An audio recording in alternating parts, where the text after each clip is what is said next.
That is a pretty good meme, though. All right, I've got the recording going. So, welcome to our monthly XR and LXD Meetup, everyone. I am happy to present my husband, Casey, who is going to share with us today on coding basics for VR in Unity.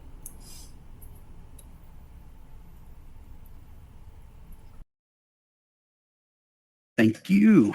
All right, so this is hopefully it will be a slow start up the hill, and then I'll get into some really complicated stuff.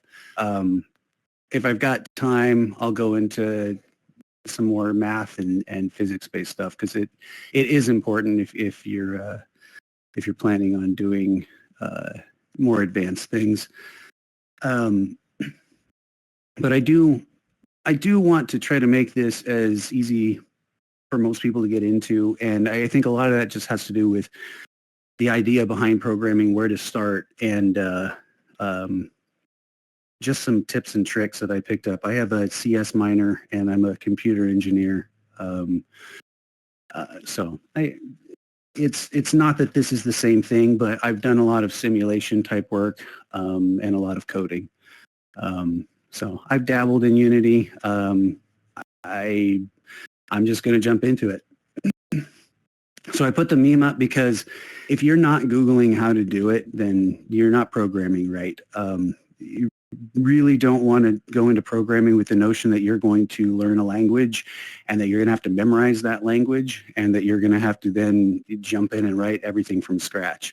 I don't know any programmers that do it for a living or as a hobby that do it like that. It's way too much work. Typically, if you do enough research to build something from scratch, you do it once and you never build it again. But what most programmers do is they just look up how somebody else did something and then they just follow that. And I'm going to kind of follow that mindset as I go through with, the intro to coding. And so we're going to start. If you just wanted to go in and use Unity, you're going to Google install Unity. And so that's what I did. So the first thing you'd have to do, or you would run into do, is install the hub. It's going to point you to that. Installing the hub tells you what you need for your system. I'm pretty sure you can put it on pretty much anything running a newer OS. And you get it installed, even in Ubuntu. Look at that. There you go. Get it installed, and once you have it up and running, you then have a place for all the different versions of Unity to exist. So that's what these installs are here. I'm going to full screen this. So each install is a different version. And why these versions matter is because as Unity changes, as they update the code, that code base will change, functionality will change. If you get a different version, you start to put your project into you update it, for instance, to the newest version, suddenly everything just doesn't work as expected. That's why having all these installs is important. That's why starting a project on a certain install is important. And so one thing I do want to point out here when it comes to versions is LTS.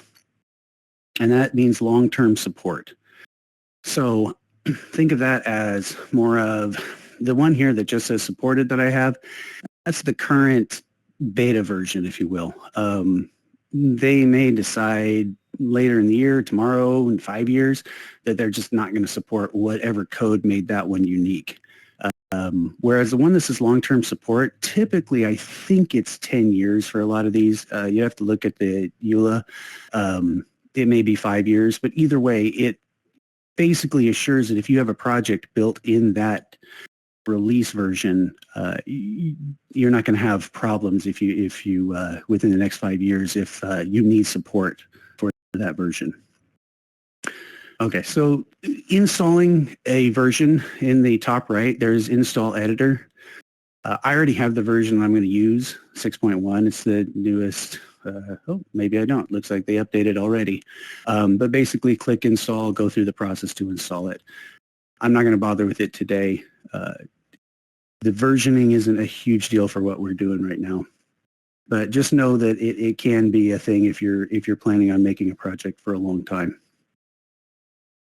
So I did a couple test runs just to make sure I wasn't going to fall completely flat on my face. So I'm going to make a new project here again just to show you how to do that.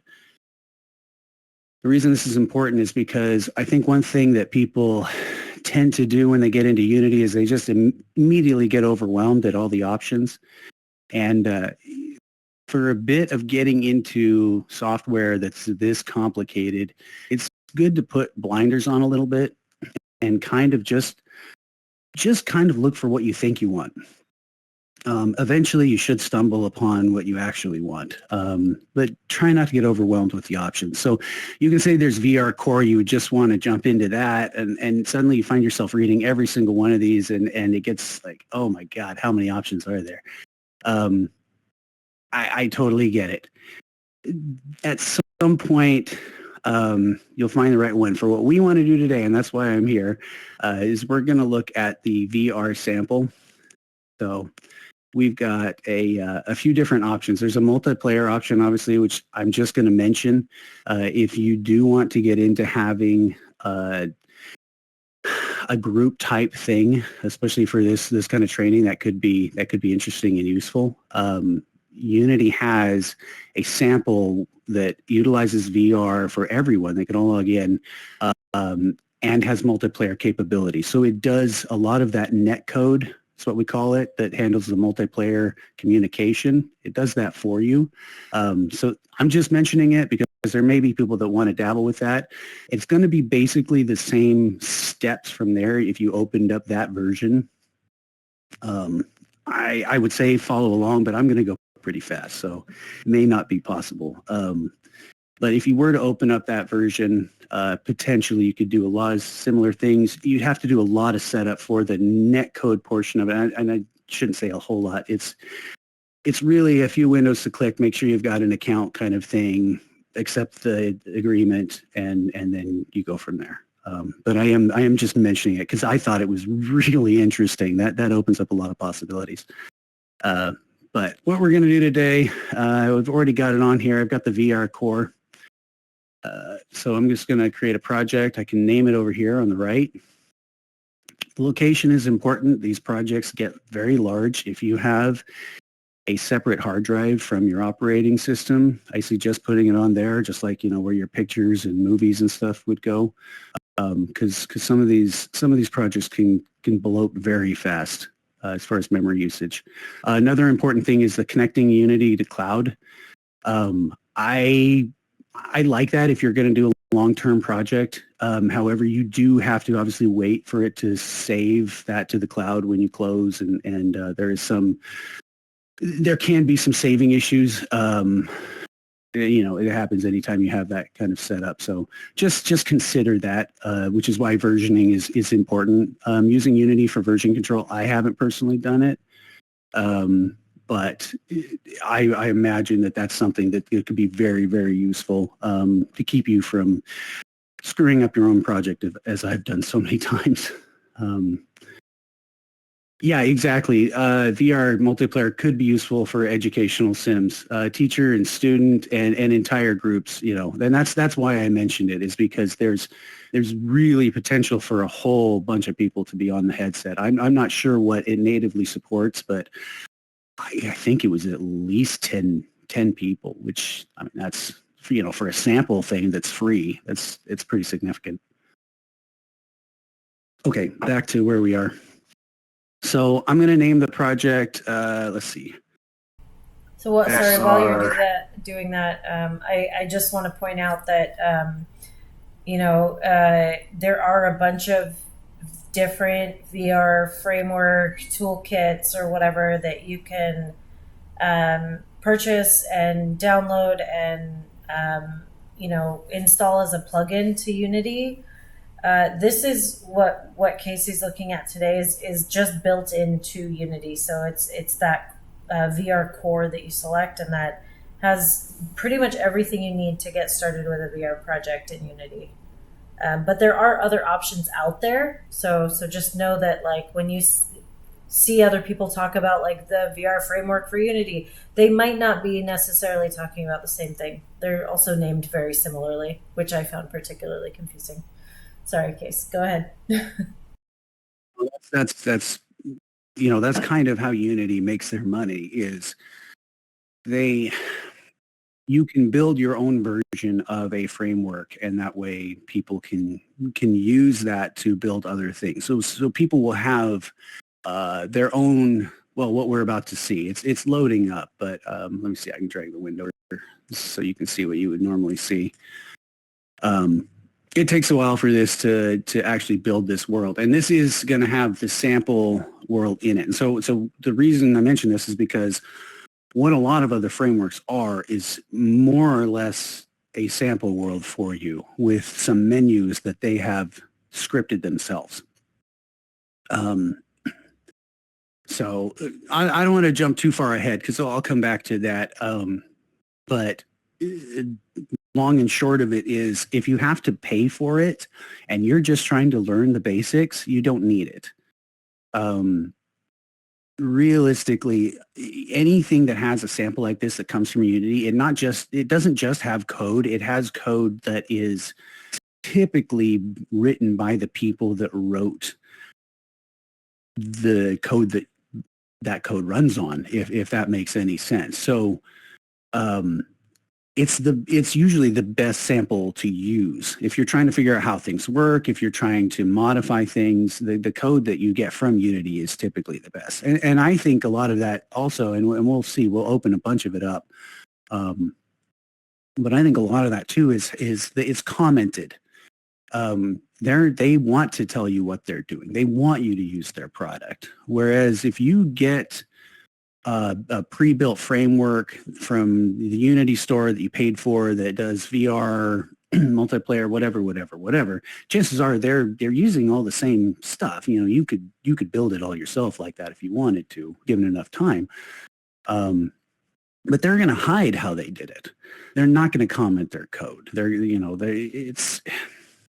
It's a proprietary thing at that point. It's something that they make money off of. And of course, when they sell that thing, Unity makes money. That's their business model. So back to this. Obviously, it takes a minute to open. And let me see here. Maybe I can push the turbo button.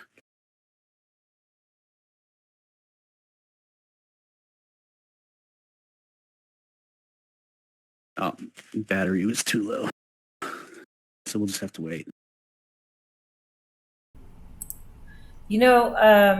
I feel like that sentiment even extends to their library of online educational resources, like the whole Unity uh, university kind of experience. They have a bunch of classes that I feel like are very top notch and walk through, all of their software from head to toe, and from start to finish on how to create different 2D games or VR games or AR experiences. Like there's really I feel like their courses have really expanded quite a bit.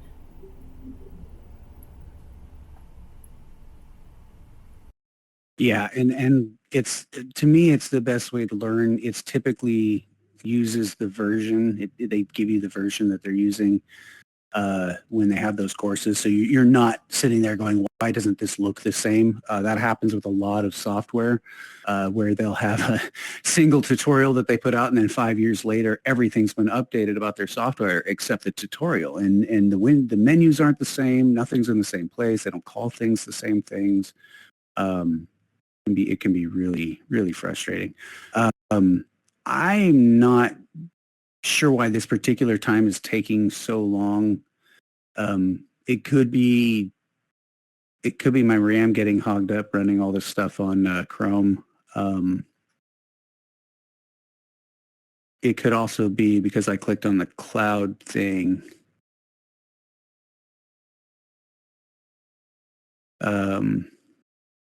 If it takes too much longer, I'm just going to close it and try opening another one and see what's going on. Oh, never mind. I spoke. I threatened it, and now it's going to work. Okay, so that's it's just like it's like working on a car. You just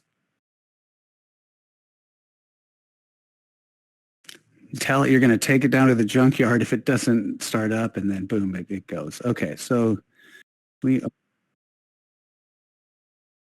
Oh, yeah. Well, I didn't want to. I didn't want to be vulgar.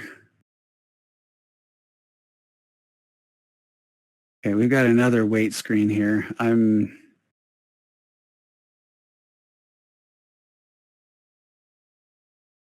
It is loading. I promise. I think it's because my battery got low when I brought it in here. I bring the charger, so I caught it, but now it's struggling. Okay.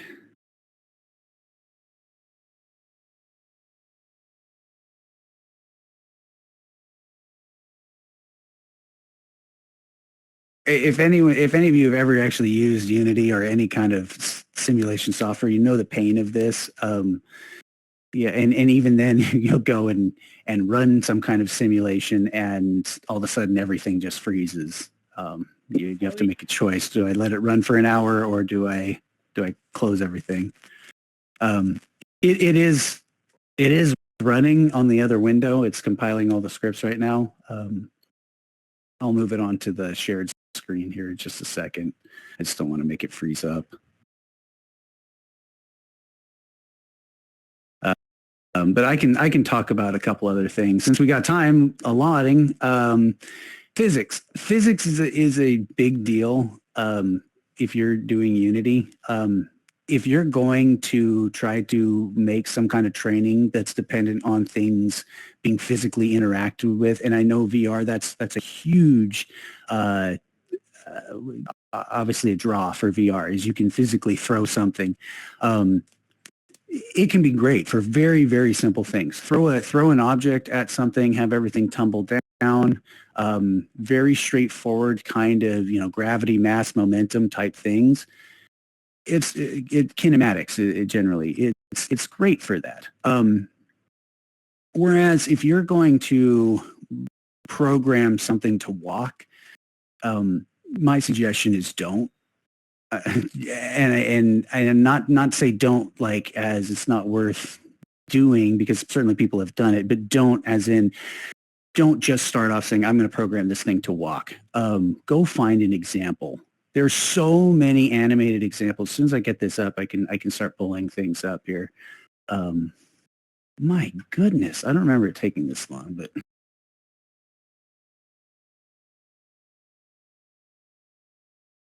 I like to joke that my job is have to push a button and wait. oh my God, I did 2 test runs just so I wouldn't have any surprises like this, but of course here we are. So I'll just keep talking about the bonus topic stuff. I'm going to pull up here my favorite text editor, Notepad. And I like Notepad because it deformats the text. You can copy and paste stuff into it and get rid of hidden characters. Well, I tried to move Unity again and it said, hold on a second. So we're waiting more. So back to the physics stuff. So when you go to simulate things and you have general kinematics, it's fine. It's great. Oh, look. Oh, did we do something? Okay, thank goodness. I'm going to finish what I was saying here, though. It's very good at that stuff, but trying to create your own version of an animation of somebody walking is simply not going to be worth your time if you're starting programming from scratch. What you'll end up with if you start moving things around is things will basically just float. They'll just the object will just be over there. And when you start experimenting, that's what you'll see. The more complicated you get, the more processing power you're going to use. The more you have code and math and everything to make it look right, the less objects you're going to be able to have on the screen. I mean, as you can see, it was a pain just to open this thing. So we're going to stop there with the bonus topic. I'm going to go back to where I was at, which is what I think is more important, heavily overlooked. When you first open this up, it immediately tells you that there's a quick start guide. And most people are like, I'll figure it out. It's not that big of a deal. And they hit close, and that's fine. And so I would do it too. I did it. Luckily, it's again over here on the right-hand side. And some people go, oh, these tutorials, I really don't need this. I'm just going to close that. And then they go, oh, wait, I don't know what I'm doing. Here I am. I've got this. There's some stuff here. What happens if I click? And immediately it's like, they don't even know how to move, That's typically everyone's first time in Unity. And I will say, don't do that. Just go to the tutorials. You can click on tutorials again. You can click show tutorials there up in the window, and it will bring that window back. And for VR stuff, especially if you're trying to develop in VR, use the tutorial. It's brand new for everybody, and I'm going to put it up here just because this is the next thing to do. I know we're going to get to coding, I promise, but this is the next thing to do. You get in here and start looking at just what it has. The first three things were really, really what I liked to look at, but creating the project, installing the editor, the templates that you can have access to, these are great. Even if you're an advanced user and you want to make something and you already have an idea of how to work with AR, XR, VR, still go to these templates and look at how they did it. And we'll, open up the code, see what their code looks like.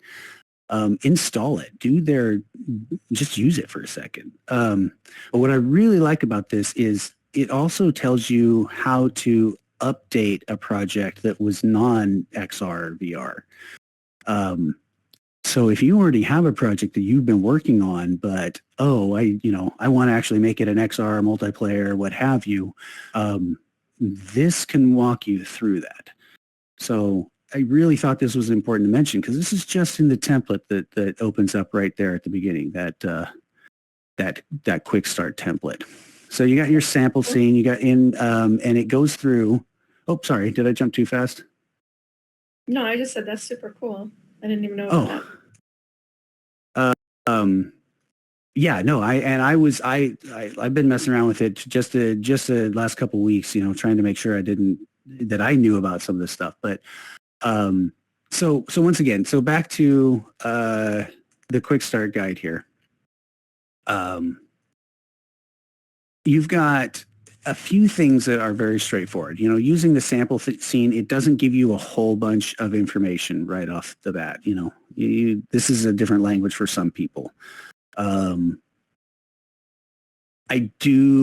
I will say that there's going to be a lot of reading when it comes to coding where you just kind of have to let it flow over you and come back to it over and over, and eventually it'll make sense. That one time it'll make sense.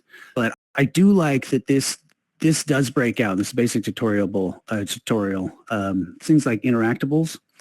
It actually gives you some of their code base and documentation on their code base here. So your state providers, your color receivers, your audio receivers, these are all things that cause a trigger when you're doing interaction in XR and VR. And sure, you can use something and you can just, you can buy it and it'll work, and that's great. And if that's what you need, that's great.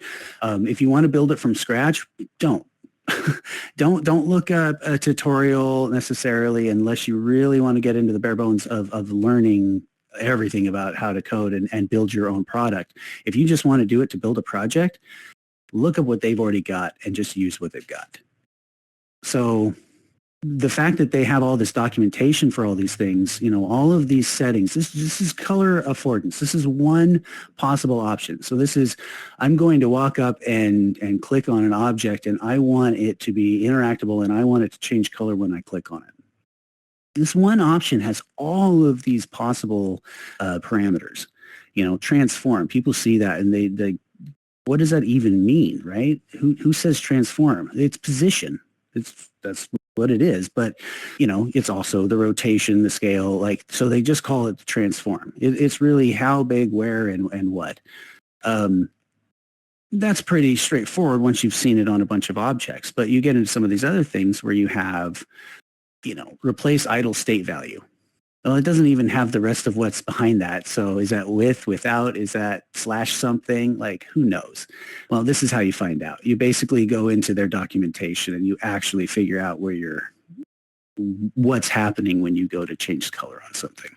So I really wanted to stress these because these tutorials are going to go a long way, even for advanced users. Go back and take the time to glance at them and go into some in-depth stuff. If that's not enough for you, obviously there's certainly more to look at. But we're going to jump on to the next thing to look at, which is the online documentation. I think it just put me right back in the same thing. Yeah. Okay. Perfect. What I do like about they have the manual. They also have the scripting API. It doesn't mean anything to most people. Application program interface, I think, is what it stands for. Essentially what it means is it's their code base. Their code base can be searched right through here. It's right next to the manual. So just going into their tutorial stuff will end you up here anyway. And if you didn't know about that and you're doing advanced stuff, I don't know how you're doing it. You got to be going to YouTube or just Googling everything. All right, back to where we're at. So I want to specifically talk about one of the things that I didn't know existed until yesterday, which is the XR Interaction Toolkit, which I think somebody mentioned earlier. Let me see if I can get it to pop up again. There was a link to it right here, but now, oh, maybe the version. There we go. So once again, I'll go back to show you what I did there because this can get confusing when you're, especially when you're starting to work with different versions. So there's a 6 something, there's a VR 911, but that's not what they call it. So this number on the right here, this is the actual Unity version that you're working with.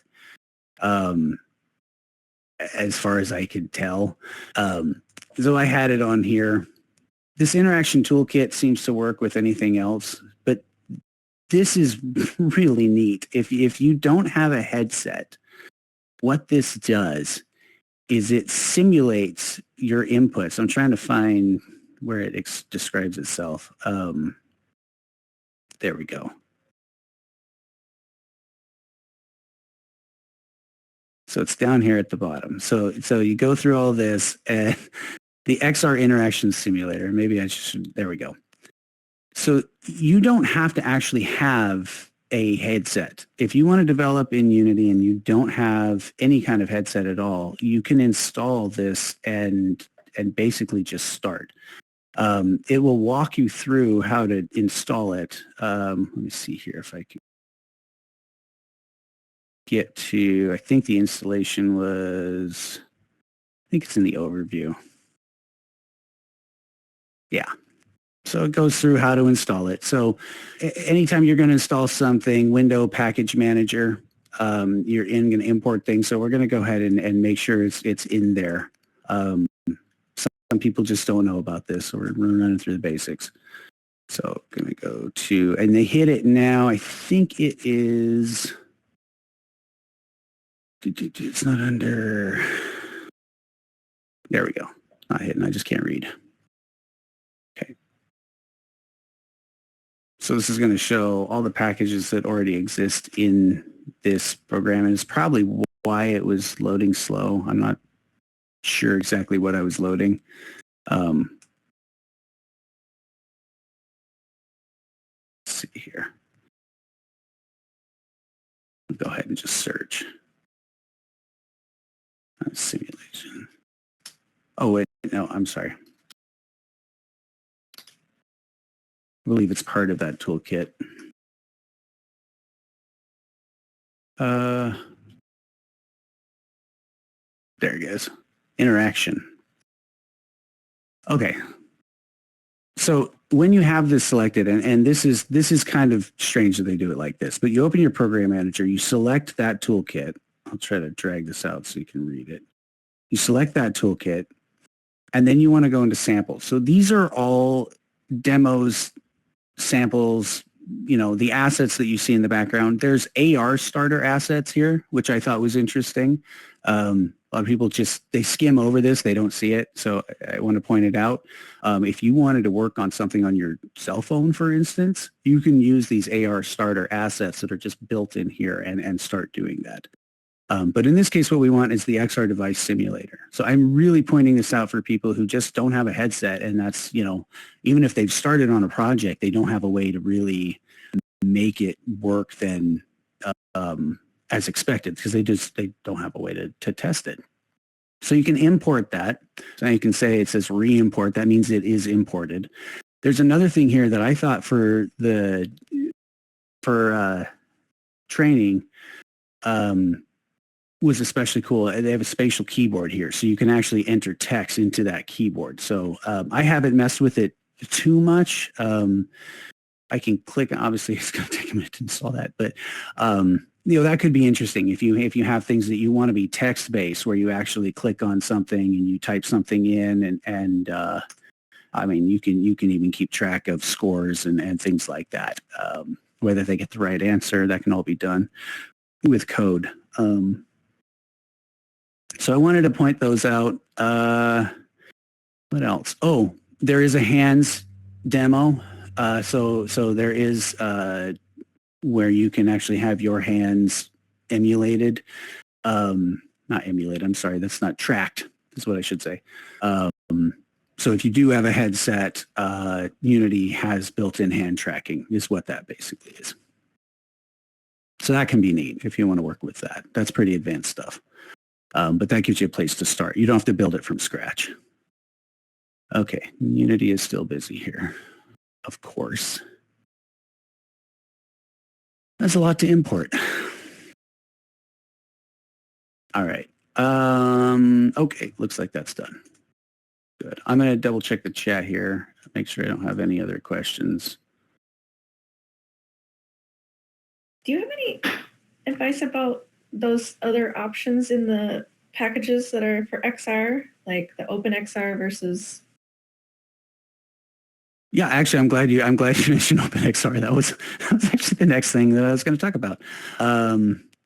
We're just moving right along then. So once you've got your simulator all installed and handy, so I'm going to go ahead and close these so it's not too confusing. All right. Within that toolkit, is that the right one? There we are.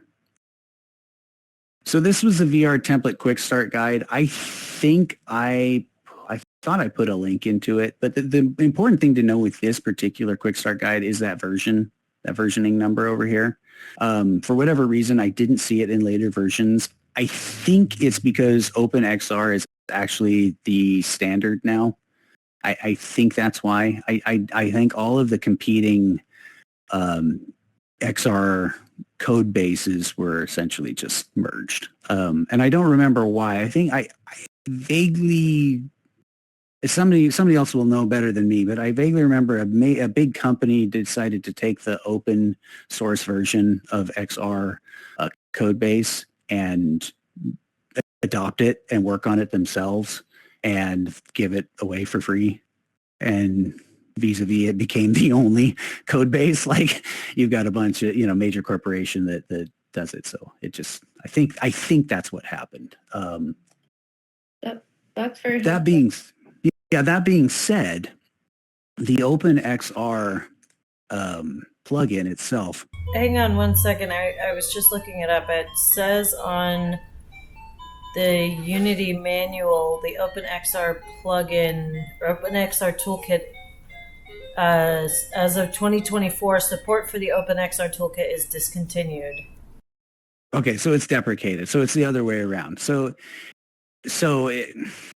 as far as I can tell, they've they've kind of built this, you plug in the headset and it works. And I mean that, like I was able to just plug it in and it came up. So You I'm know, not sure.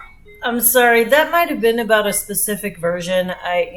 This is why you can't. No, like, I think you're right. run Google I AI. think you're right because On the wiki for it, it says that the same time that apparently the other thing said that it was discontinued, this says it was 1.1 was released. yeah, I see it says Kronos on the page. Yeah, I don't see anything on the wiki about it being discontinued. So I don't know. maybe it was the other way around, and OpenXR was going to take over, and then Meta decided to just basically like it's the only code base now. I don't know. What I do know is that all of the documentation is here, and you can still use those older versions as far as if you're going to use 2021.3 LTS here. So if you wanted to go back and use the OpenXR to work on a bunch of different platforms, and these are the platforms, that's the other thing.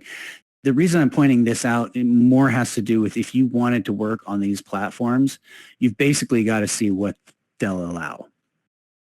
And so, the Meta right now, let's see here. They are using, it's an Android base, so at least on the first Quest. So, and there is option for Android as well. For the plugins, there was I think it's down here. I'm trying to remember where it was exactly. There was another link to it. It's not a big deal.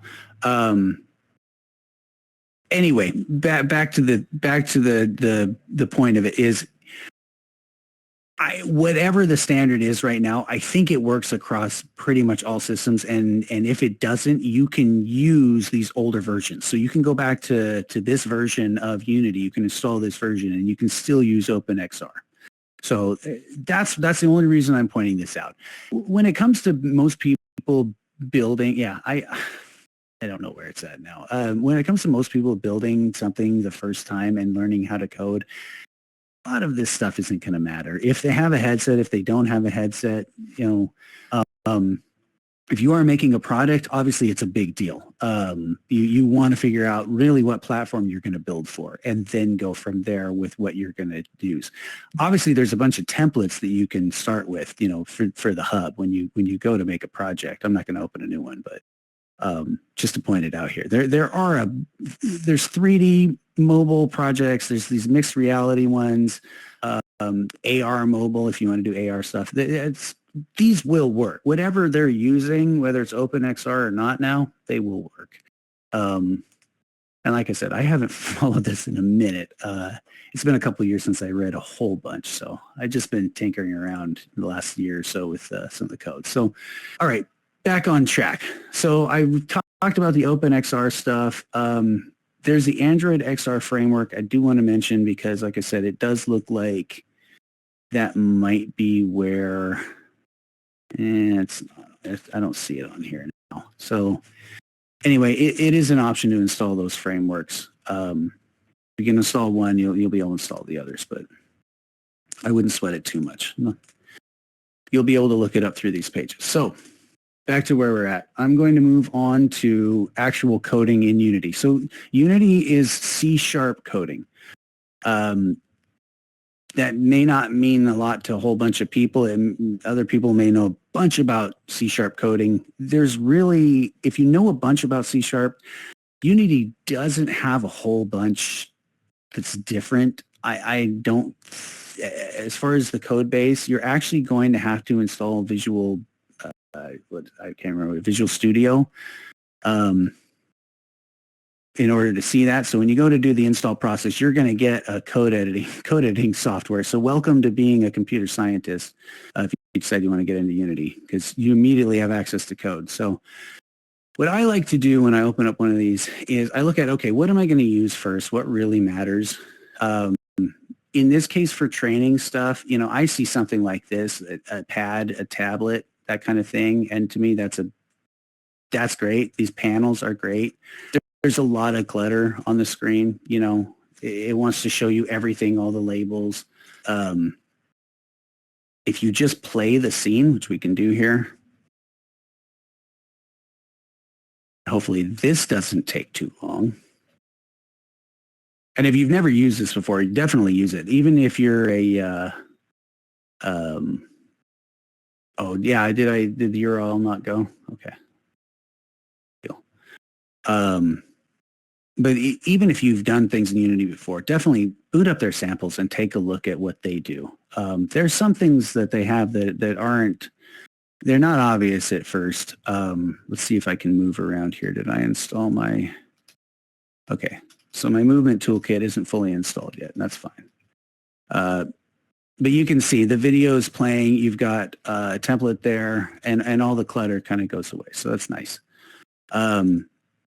What I like to do is just kind of look at the object itself. So what do I want to look at here? You can try to click on the things. Hiding stuff is your objects, hiding objects. I honestly don't know when they do these scenes why everything is you can view everything.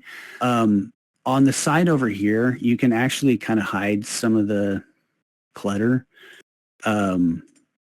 If you can figure out what it's called. You can also shrink all those gizmos and. Yeah, and that works. The only thing I don't like about that is if you go to try to find them later, but that does work. For audio source stuff, especially, I having these physical audio source objects out, this is a great way to do it. And that's kind of where I'm going to start with talking about coding in Unity and coding just in general, is that this is object-based coding. And it takes that to the extreme for the fact that even your code is supposed to be on or tied to a simulated object. It's supposed to actually be there. So when you have something that has code attached to it, it will show up along the parameters for that object on the right. And this is in the inspector. You're brand new to Unity. Anytime you click on any object, the inspector is going to have pretty much all of the parameters, all the information about that object. So you can look at these until you're blue in the face. There's a lot of things that you really won't use or need to use. What you'll do is you'll find something that kind of does that or has been programmed to do it, and then you'll grab it. You'll copy an object. That's really what you want to get to. Let's see here. Some of these have script. So in this case, they are set, and this is important for the way Unity does it. They're set as XR. The interaction manager is this XR interaction manager. So this is what Unity basically has built in for all of its XR interactions, whether you're using a headset or the simulator thing or whatnot. I should probably go through. I could go through and finish setting up the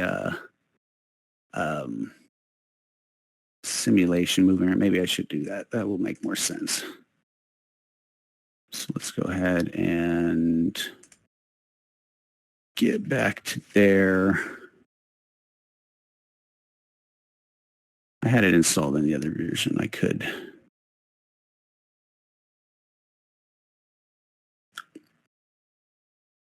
So we got it imported. This is the only thing I didn't do yet.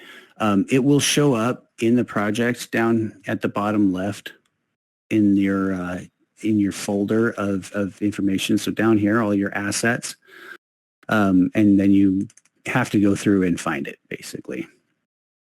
So there's the XR device simulator, and then it's a physical object that you actually have to put onto the scene.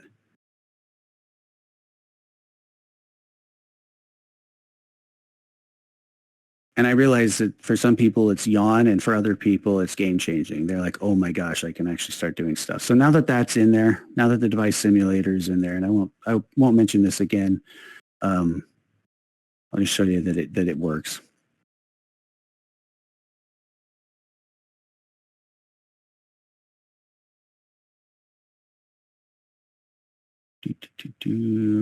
In 20 seconds. And I will mention this while that's loading. it does have built-in key sets, so you don't have to it's showing you how to rekey everything. And I just wanted to mention that. So this is for the XR interaction simulator. You can rekey everything, and I mean pretty much everything. The rotation of the controllers, your headset, the whole 9 yards. You can put in a new key for it. But actually using it, once we're loaded up here and running, once we get an error, I don't know why I got an error. Let's see what happened. Try run one more time. When nothing else works, try running it again.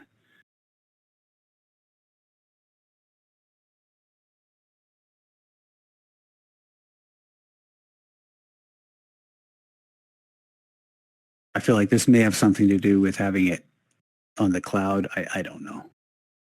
Let's see what happened. There we go. It looks like it's up now. So now when I move my mouse around within the scene, I've hit that play button, I'm actually getting head movement tracking. I think right click, yep, gives you a free look. And then WASD, typical move forward, left, right, whatever. So, and you can grab objects. In fact, if you look, I know it's a little bit small on the screen. Let me see if I can't get out of the window.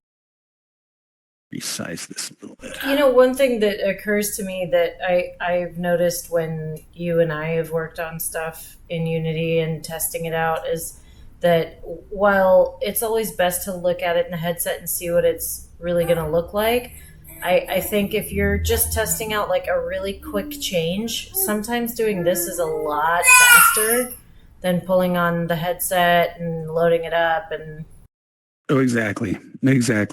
This can be really time-saving if you're like testing in between tweaks. Yeah, the near-far interactions. Yeah, I tried that in here. Yeah, it doesn't seem like this version has it. But being able to grab things from a distance is nice. There also is, a bit of issue steering-wise when you actually go to kind of look around and steer. It's not totally straightforward. But in that little menu on the left, you hit tab to cycle through all the possible input options. And so now I'm just on the left controller. I'll hit tab again. I'll be on the right controller.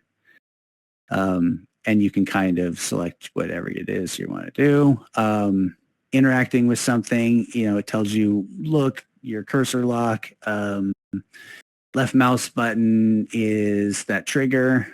So if I left mouse button, it goes to the next scene there. I can continue. Now, if you'll notice this particular, and here I got to hit tab again to move again. But if you notice, this particular screen moves with you.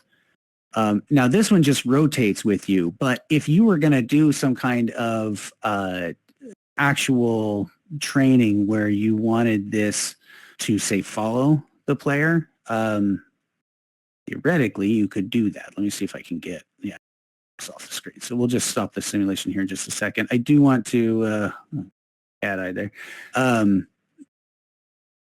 point out that all of these options, all these panels, things like that, you can copy, paste, use them, and you should. You absolutely should not reinvent any of these things. So let's go ahead and stop the simulation here. All right, so when something like that screen, that panel, let's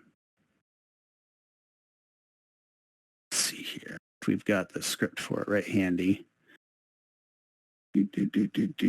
So much to look at, and this really gets overwhelming. I know a lot of people are big fans of, you just kind of minimize these. If you didn't know you could do that, there you go. You try to get to what you actually want to look at. In this case, what I want to try to find is something with some good code here to look at. So I guess we can do it backwards. So within the assets, if you can't find the object that you're looking for, within the assets, a lot of times they will have, let's see, I believe sample C.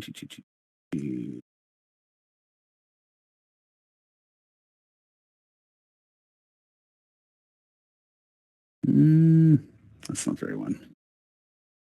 Let's go to, let's try one of the interactables here. Okay. I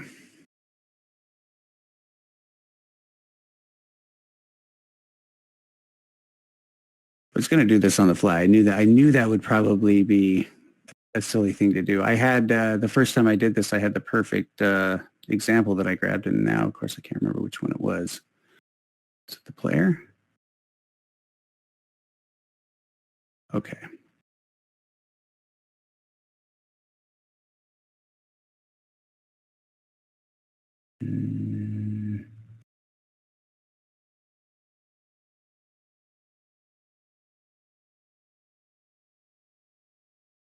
Okay, so this one in particular is set up, and this is why I like going over their examples. This particular is set up with an event trigger.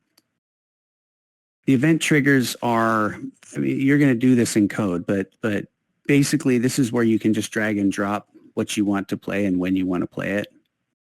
Let me see if I can find their actual.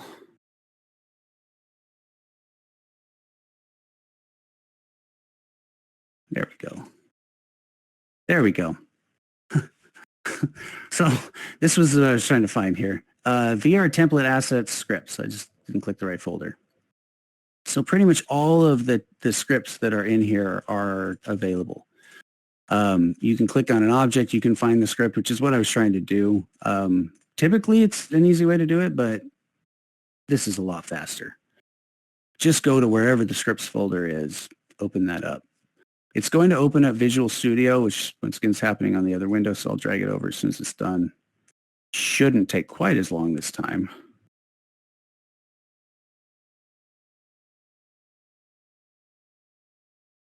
Okay. And like I said, this is going to be a yawn moment for a lot of people. We do have a question in the chat from Jay saying that he had to write some C# code to get a panel to follow the camera. Please feel free to share if you know another easier way. You actually, a lot of those, there's a lot of linking and parenting abilities that you can do that's built into Unity. I still prefer to do a lot of those things with code, even if I'm going to parent an object and have it translate. It's not the only way. You can. That's the thing. This is really what people, I think, don't quite understand when they look at Unity. Is when you go to something like that video player, this tutorial player here, and you look at all of these options and canvas render and the inspector and the transform and every single option on here, it seems like this only exists right here, but it doesn't. This is all code. This is all happening in the code. So all of these fields are made within this code. And every single time when you make an object, when you make a material, when you reference something, and you set the value for it, you're setting it in this code, and then it's just going to show up over here. And I think a lot of people don't realize right off the bat that that's essentially how that's working. Here, let's see here. Here's a good one.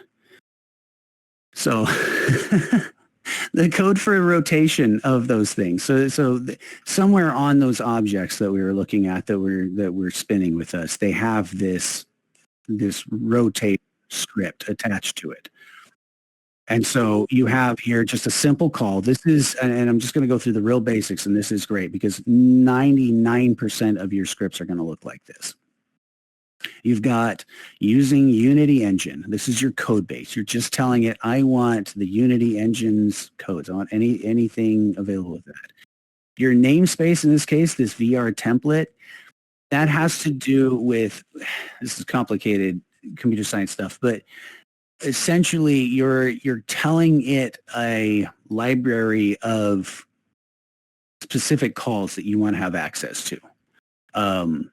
You're letting it know you're using the VR template, in fact, and you're using any codes base that are around VR templates. So that's what these namespaces are. For most cases, you're not going to use it. I'm not even sure if this code uses anything special outside of just the general Unity engine calls. I don't see any VR template specific code here.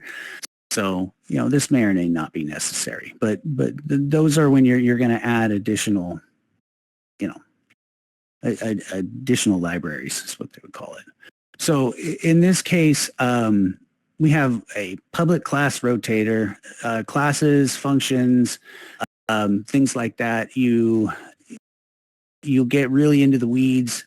Basically, once again, find script that does what you want, use it the way they're using it, profit. But in this case, you've got what looks really complicated. This is the name of what you're making. It is a mono behavior. Mono behavior means that's all it does, essentially, as far as Unity is concerned. You have with these serialized fields, these tooltips and things like this. This is fancy way that programmers go ahead and they make basically a text reference type thing. So don't sweat it too much. What is important, and one thing that I do need to talk about when it comes to any kind of kinematics movement or really even something as simple as rotating like this, is you're going to use a lot of vector threes. And so we're going to jump into the bonus topics because we're getting almost to where I'm going to show you the last little thing. And then I think that's going to be it. So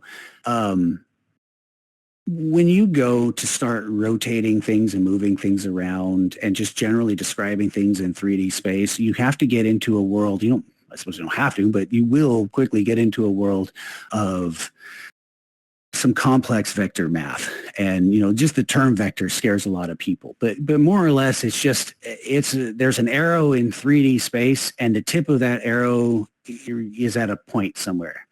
And that's a vector. And the vector 3 is in 3D space. That's what the 3 means. So, you create a vector 3, and a vector 3 in Unity can hold any kind of information that you want it to really. It's basically a 3 numbers. It's an array of 3 numbers. In this case, the vector 3 is holding a velocity, which may not make a whole bunch of sense, but to Unity it does, because it's not actually holding that velocity. It's holding in, how do I say this? It's probably holding in the position that it was in, and then it's just doing its rotate based off time.delta time. But it could be a 3-dimensional velocity as well, just so you can have 3 different velocities, so you could have 3 different rotations, and that may be the case. The way you find that out, and this is why we're doing this, you can start messing with this, and you can just go ahead, and what I like to do is just type in what they've got. And as you start to do it, it's going to show you all the options for that. Well, transform, we know, is the position and all the parameters of an object. So I can kind of just go down this list and just look whatever I want to about it. It may not make a whole lot of sense at first, but all these things are available. The set parent, you're talking about a way to get things together, not using code. That parent, the setting parent and siblings and children and rotations and stuff, it can all be done through the interface as well. But I prefer to do it through code. I just think it's easier to read, but that's how I do. So in this case, we could rotate around. When you hover over something, it gives you, and this is, hopefully people actually look at this, it gives you all of the information about what that is. And it's a little overwhelming, once again. You rotate around, you have another vector 3, and after that it says point. Well, what that means is you have to specify what point you want to rotate around. There's another vector 3 that's an axis. Well, if you've already got a point, why do you need an axis? Well, the point doesn't specify how you're going to rotate around that point. So now you need to specify essentially another point that's, in some relation to the first point, that's going to give you something to rotate around. It gives you another reference. So this is where that fancy math comes in. So, if you're going to start puppeteering things around, it can get really, really complicated. And that's why I suggest just download an animation. A lot of them are built in. Okay. We got an angle of rotation after that. Oops, sorry, I clicked off of it. Got an angle of rotation after that. We'll go ahead and go to, yeah, there we were. And which it says float before that. The float is a fancy way of saying it's a large number. And you'll see different variables that have different types. And you'll have float, you'll have int, which means integer. Not too big of a worry what that is unless you're trying to save on memory space. And in a lot of cases, that's really not going to be a concern nowadays. So don't get too bogged down by those. Those prefixes are giving you an idea of what needs to be in that position. You don't type in vector 3 point unless, of course, you're making a vector, and you may get to that. All right, so in this case, they use rotate. We're going to click on rotate, and you'll see vector 3 Eulers. So this is where we get to some really fancy math, Euler maths, where you're using Euler space and e to the I type stuff. All it to say is that find an example and start plugging in different things and mess with them and see what it was. It kind of explains it, applies a rotation of Euler angles, z degrees around the z-axis, Euler angles x around the x-axis, and y around the y-axis. Not that complicated. It seems like it is, but basically you can tell it how to rotate around each axis. That space relative to, it actually, I think it gives you another point to put in multiple vector 3s. I'm not sure what that space looks like. In this case, they don't even use that. You cannot use some of these options as well. So if you're coding here and they didn't even use that, if I go up here and I put in a comma, you'll see that now, okay, it's asking me for something else. In this case, it's asking me for a float angle, it looks like, which they didn't even bother to put in. So you can have different options here for what to put in. So make sure you click on these up and down arrows. A lot of people don't even see this. But these are all the different options for essentially that function call, that transform.rotate function call. Okay, so I know there's a bunch of fancy words. There's a whole lot to look up. This all exists within void update. This is the function itself. You can see I've got red squigglies. That's because something's not closed. And if you see these red squigglies and as a programmer, oh boy, those are the worst. Still got red squigglies. Make sure we get those out. We're good to go. Okay, so all that's great. That's really, really basic code stuff. This is a code that all it does is make that thing rotate. This velocity being, like I said, I believe just a speed that it gives it. This time.delta time, this is how Unity updates. Delta time is essentially the update of each clock in Unity. So time.delta time is every single update of that clock. You can do things essentially on your own clock if you want. You can change all these different time options. But in this case, what they're doing is they're multiplying by time delta time with that velocity to try to get there it is. It even shows you angular velocity in degrees per second. So then they're multiplying it times second. So that's what the time.delta time is. That's seconds. So you end up with then basically the amount of degrees that it rotates. It's a very strange way to do these kinds of things. And you really have to, it's hard to wrap your mind around it mathematically, physics-wise. So, you just use the example. And basically what this says is that I'm going to rotate as I have to at every single frame. The velocity here, the same velocity, if I had to guess, I would say this is probably the velocity of the user. So as the user moves, as it rotates around the object or moves around the object, that's how fast it rotates. And that would be my guess is how they code it. So we're going to get out of this for just a second because I'm going to go to what I think is probably the most important thing for most people. Let me see if I can get situated back.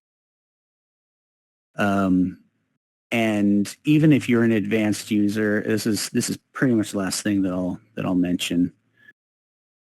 because this doesn't really need me to, it speaks for itself. But if you didn't know about it, oh, I guess I can't do it like that. So just do it like this. If you have not gone to unity.com learn and you're trying to use Unity, you just haven't searched it, and that's fine. That's totally fair. But here it is. And you click learn online. You don't even have to sign in. You don't. You should if you're going to bother doing it. There's a whole lot to look at. I'm going to zoom out just a little bit so it can take it in. But if you're brand new, learn the essentials. If you're not brand new and you're like, oh, I'm an experienced coder, but you're still kind of struggling to try to find things within Unity, let's go ahead and jump to 6. And I mean very basic stuff. Like we'll go ahead and get past that, but let's go ahead and interface type stuff.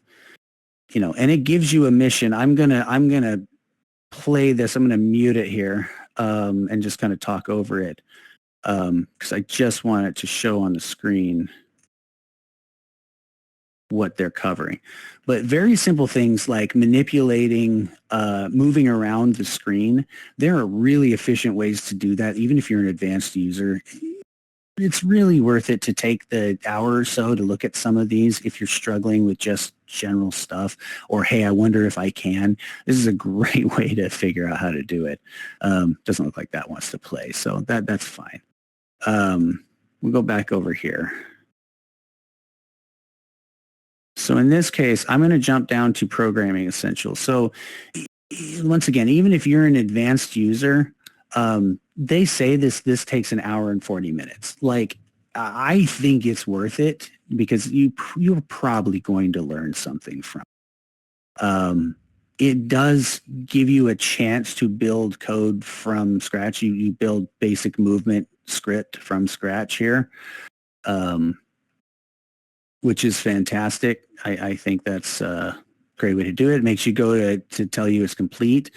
It does walk you through things. It seems a little bit pedantic at first, but I just don't think there's a better way to do it if you're trying to do it for free. What I like about this particular system is it seems like it's very simple, but everything that they do here is pretty much everything you would need to do especially if you're doing basic gamification type stuff. Rotating objects, keeping objects in front of the player, or adding objects as you go. In this case, these objects don't have to be, and you need to think about this as a coder, just because in this version, when you're building this version, you're adding in a bubble on the ground, doesn't mean you can't add in a video player. It doesn't mean you can't add trigger audio and have the lights in the room change. Through the script, you can manipulate pretty much all of those parameters.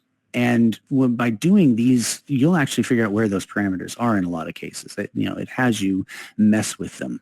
The audio essentials one, I think, is a really overlooked one, and especially for any kind of training that anyone wants to do. Maybe not the soundscape type stuff, but this kind of thing. Having things that are open the kitchen scene. There we go. So it's just going to show you, oh, sorry, that's not what I thought it was going to do. So 3D audio sources, random stuff, background music. Background music can be a huge one. And you figure out how to add background music. Once you've added these things to the scene, you can start coding with them. And I believe some of the code, the programming stuff has trigger type things that you can do. I'm just got to go through it again, I guess. This has obviously been updated for the newest version, so I haven't specifically seen it. Let's see what they have here. Jumpability. Mobility is another thing. How much mobility you give somebody in an XR environment can be detrimental to your project. If you have like a, kind of a more of a museum type thing, there's no reason to put in a jump ability. And if you have a jump ability, you may want to look up how to turn those things off. Instead of going through and doing it all within, it's set up over here, which you can do. You can go over to the rig and you can start, opening these things up and figure out what its abilities are, whether they can teleport, so on and so forth. You can also access all of these things in code. To make a new script, and this is, I know I said that was the last thing I would leave with. I'm really going to ask now, though, is anyone have any questions? Because I pretty much, let me answer this one. Background audio will be something I add soon to something I'm working on that should be useful. Yeah, exactly. And the other thing is they're free and they're straightforward and they're for the version that you're looking at. I really can't stress enough, if you're gonna bother, make the door open when the player approaches. So here's actual scripting for, and here they go. This is great. So basically what I was just about to show you.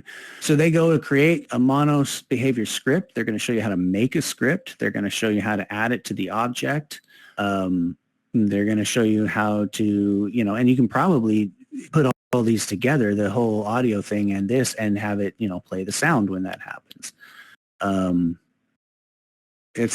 this is where it happens. This is where you get to figure out how to do that thing you were struggling on. It's certainly going to be in here. I don't think there's any kind of gamification things that they're going to have that wouldn't be used for XR development type stuff. Here, okay, good. So here's door opener. So they've got it already scripted. They created an animator. You have access to animations. That's kind of convenient because you can then download somebody's GitHub code and now you have their animation, which is another thing that I guess you should point out if you don't know about it.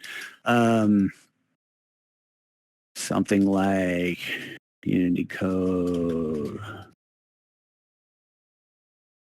and then just type something in like that. Hey, what do you know? Simple Unity player movement with animations. Now you take a risk with a lot of these things. Will it work for your project? Maybe, maybe not. It's entirely possible that you get this on there. It was for a different version, but you don't even have to download a file. I mean, you can copy and paste this, and as long as you read, and that's the trick, is look at their README and find out how to actually set it up. Don't make the mistake of just thinking it's going to work. See, here you go. So you got to download animations. So here's a place you can put in a whole bunch of animations. So this isn't just walking. This could be anything that's available on this website. And this is really this is where it's the kind of thing I start with. This is where it makes sense to start. If you're trying to learn to code really complicated stuff, even don't start from scratch. Figure out what somebody did. So here their code. They're going on update. So on every single update, they set up their class here, layer, yada, yada, yada. This void start, this means it just happens when you first start the scene. Whereas update will happen every tick of the internal clock, that time.delta time. Yeah. So, I mean, we could go through all this, but once again, you've got a vector 3, you've got a couple floats here, so it's just some variables. They're using the input, get access raw, so they're actually reading in the whatever control input there is. Yeah. I don't want to say it's totally straightforward, but basically you'd take this, you'd copy and paste it, you'd try to get it working. And then if you wanted to change something like, I don't know, I don't want it to be C for crouching. So you look here and you see this is crouch walking. All right.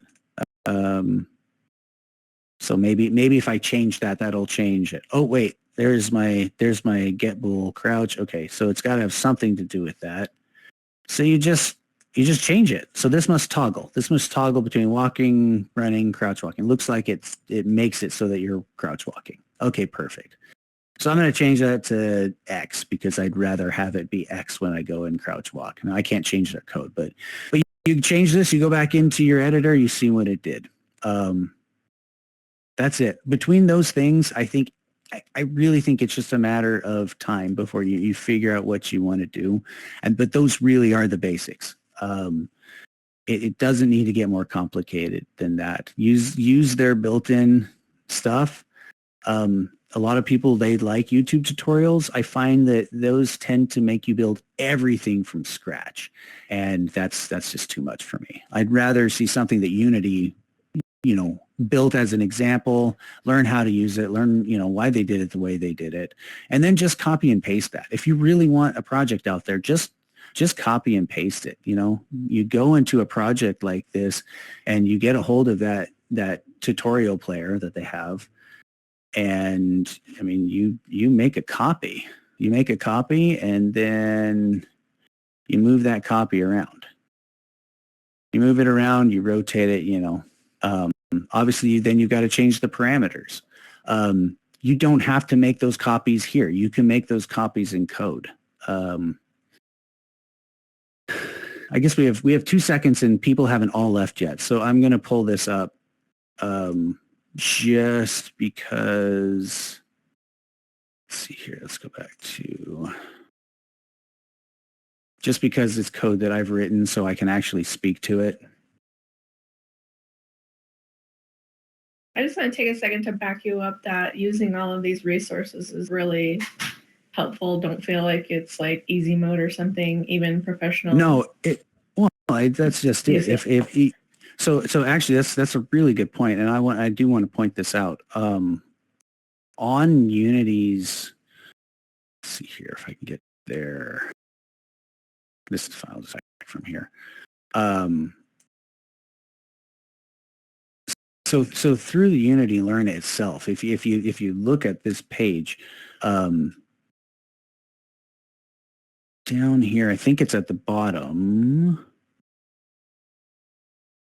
So you can actually get certifications in this development of this.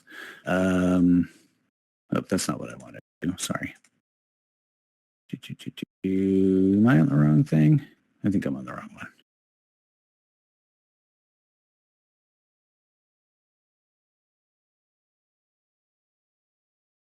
Maybe it's this one. Oh, and these are great. Oh, that's another thing. So these pathways, if you just like, I want to learn mobile AR, just do this. Like it will have you download a sample thing for whatever version they're doing this in, and it will walk you through that sample 3. So this VR toolkit thing, everything that I showed you today, you can basically go to this pathways thing here, and they will open it wide up, and they'll do it in your time. So these things are great. Like once again, I can't stress it enough. If you're really going to start using it here, 2022.3, it's a long-term support version.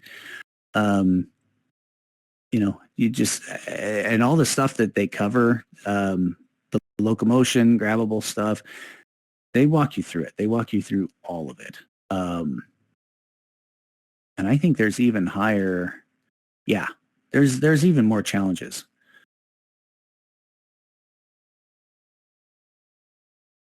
So this even talks about different VR headsets. And once again, I'm pointing this out because even the most advanced people have probably not looked at this, because why would you go back to a tutorial? I know how to code. But these are great. These really are great. So make sure you're going through and checking those out. A lot of it will be probably pedantic, but they'll probably answer your question at some point in there. Let's see here. What was I actually going for, though? I was trying to find where the certification stuff is, but that was kind of what I was going to get at, was that, at the end of the day, you do all their course, you can take the certification, yada, yada, yada. You also started to load something up. Yeah, I did. I just wanted to, like I said, not everyone has left yet. So I was just going to point this out because this is stuff that I've actually written scripts for. And in this case, this is for fast Fourier transform behavior. So I basically, all of the objects that I have are right here, and then I spawn every object from that. So I have set object, yada, yada. Let's see if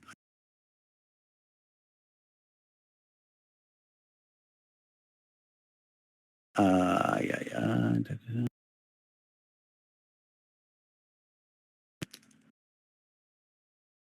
And this is kind of an interesting thing that Unity can do that a lot of people don't realize is you can have things interact with the music. And for training, I imagine that would help a lot with immersion in certain situations, especially if it's not music, it's something like speech.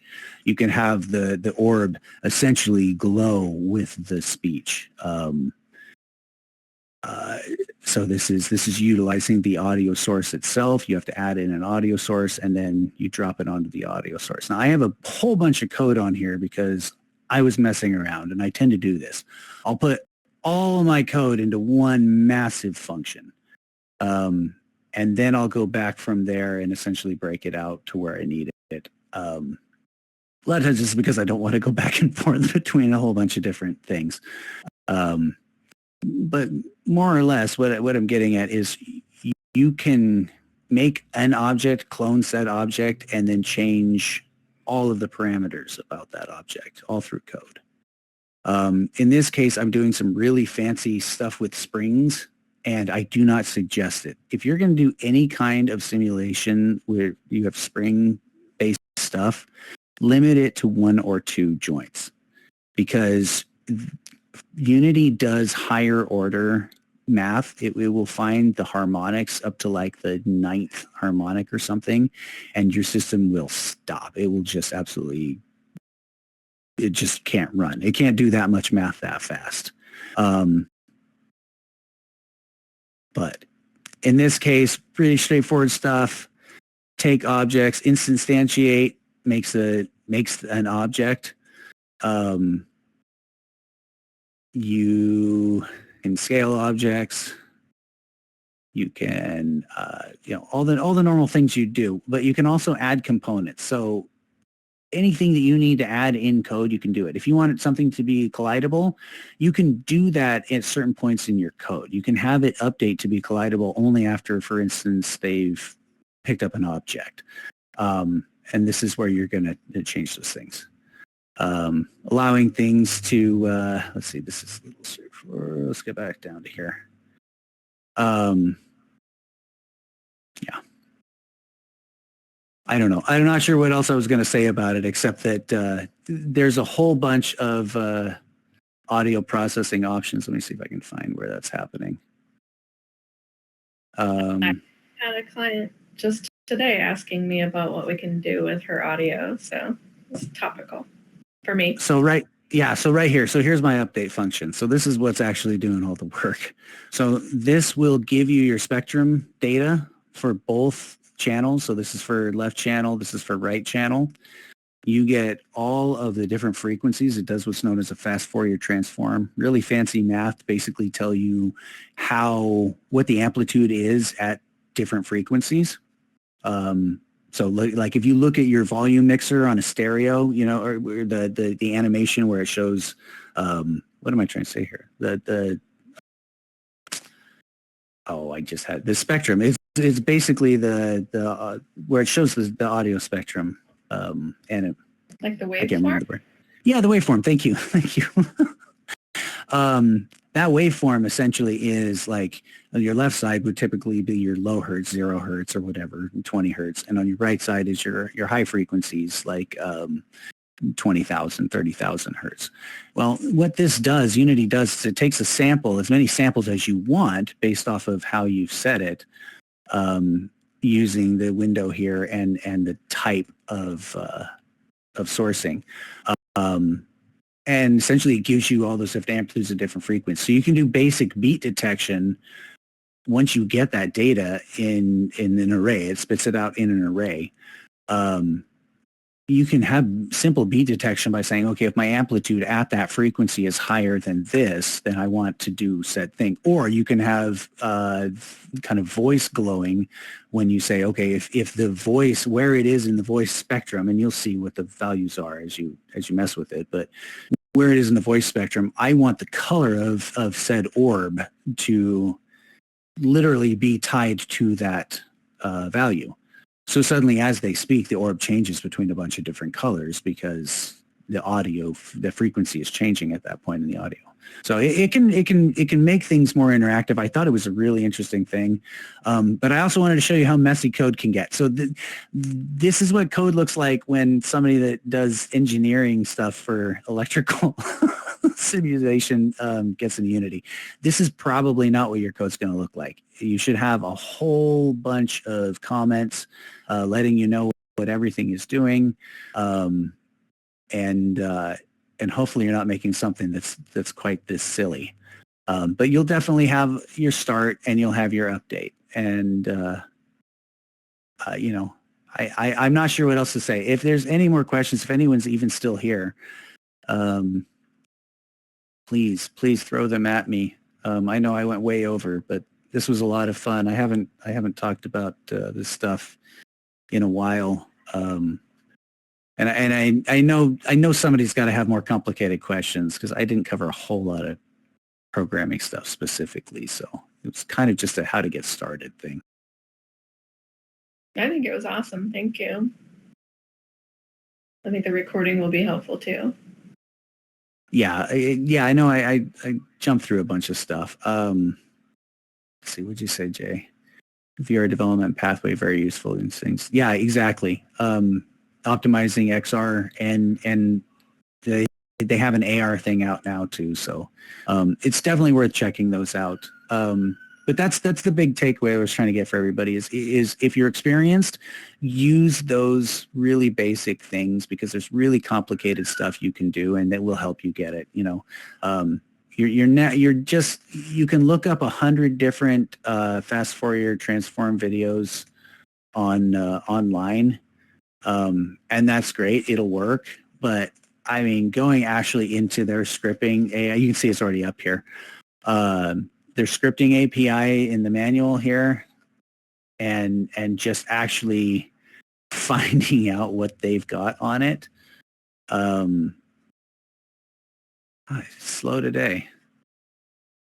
Streaming.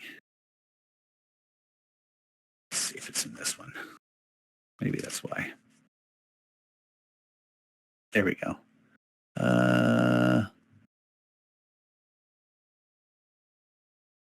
Cool. So there's even an example of how to use the audio plugins and some visualization stuff, which is kind of neat. I don't think that's exactly what I was looking for. But once again, use this. You know, definitely go in here and look this stuff up. It could also be that it's not in Unity 6.0. That's probably what they were showing me was what the new version of it is. They probably do all the hard work for you. And Unity does that a lot. That's another thing too. You know, you may spend hours and hours trying to code something that's in a new version. Don't. As crazy as it sounds, don't. You know, a lot of times it's going to be faster to just kind of move your assets over, move your objects over, rebuild your environment than to try to change something at the core. You really don't want to spend a whole bunch of time programming on things that already exist. And that's it. So yeah, I showed some code there. Sorry, I don't know why this isn't loading up. Maybe if I drop back to a different version here. Yeah, I know it's unsupported. I gotta head out, but thank you so much. This was awesome. Yep, that's basically it. I was just hoping this would pop up, but I don't have anything else to leave you with. Any other questions would be great, but just don't, just keep plugging ahead. Yeah, if you guys have any questions later on for Casey or just in general, feel free to post in the general or the Work Out Loud channels on Slack, or if there's another channel you feel like be more appropriate to your question or topic, by all means. And coding specific questions are fine. I don't mind that. Since I kind of opened up for it, but just know that I was trying to show everybody a way to find it without having to bug anybody else, because there's just so much available that Unity already has. And even if it seems below, like a step back for learning, and just learning how to move around in Unity will save you a ton of time. So that's it. That's all I got. I don't know why this isn't loading, but pretty typical. So there we go. Yeah, thank you guys for coming and staying for the presentation. Thank you for Casey. Thank you to Casey for presenting and doing a deep dive for us on a very on an even deeper topic that I know I did an intro to coding for Unity class that was like 8 weeks long. So I think you covered a hell of a lot in just an hour and a half. So thank you for taking the time to do that today. Agreed. Well, appreciate it. All right. And I will get the recordings you, up. everybody. I know it's on my list to kind of get caught up on that stuff. So hopefully some recordings will be batch uploaded here in the next couple weeks.